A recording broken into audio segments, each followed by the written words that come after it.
All right, I'm Justin Wells here with Thomas Goldkamp. This is Gator Country TV, and we're live from the swamp where the Gators just finished off a 26-21 victory over the Vanderbilt Commodores. Thomas, we said last week going into this game it would not be an easy one for Florida, and it proved to be just the case. It was a tough game all around for the Gators, but they came out with a victory. Yeah, it actually looked like, heading into half, Florida kind of had things under control. They were up 17-0, had moved the ball really effectively on offense, scored on their 3 drives that they didn't give away, points, where they, get down into the red zone. Omarius Hines has a 40-yard catch and then fumbles it. You're thinking, oh boy, if you're a Florida fan, here we go again.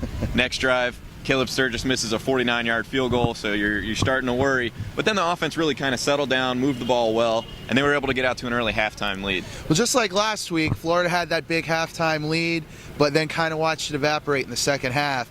The Vanderbilt passing game got going under Jordan Rodgers. Tell you, he may not be his brother, but he certainly has quite a bit of talent at that quarterback position. He looks like a pretty dangerous weapon for the Commodores looking toward the future. Yeah, I think you pointed it out too. The Florida secondary played pretty well in terms of coverage for the most part up until that last drive that Vanderbilt scored on. But the thing that you notice is Florida's defensive backs really haven't gotten turned around in coverage, where they're right there on a receiver, but they don't quite turn around to make plays on a ball.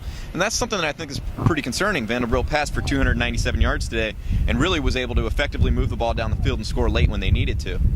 But the one good thing we can say about the Florida defense today, they held Zach Stacy in check.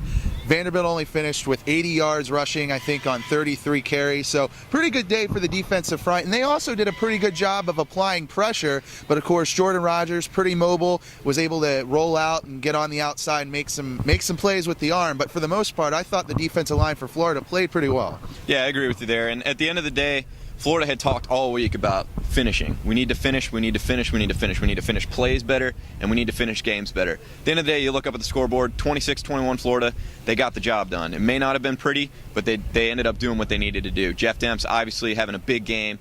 The Gators were able to get some stuff going in the running game, and Demps' long touchdown, late there in the fourth quarter was kind of the thing that sealed the deal. And that was a big part of the game for Florida, too, getting the running game going, ran for almost 200 yards today. And Johnny Brantley had a pretty efficient performance, although he got hurt in the latter stages of the game, and we'll find out next week just what his status is going into that South Carolina game.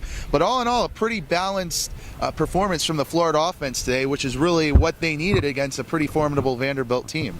Yep, like I said, may not have been pretty, but Florida got the job done. They'll probably end up being in a bowl at this point. With Furman left on the schedule, you'd figure that's pretty sure win. But you know what? Florida still has 2 tough games. They got to play South Carolina on the road next week, and then they'll finish the season up with Florida State. And never overlook Furman.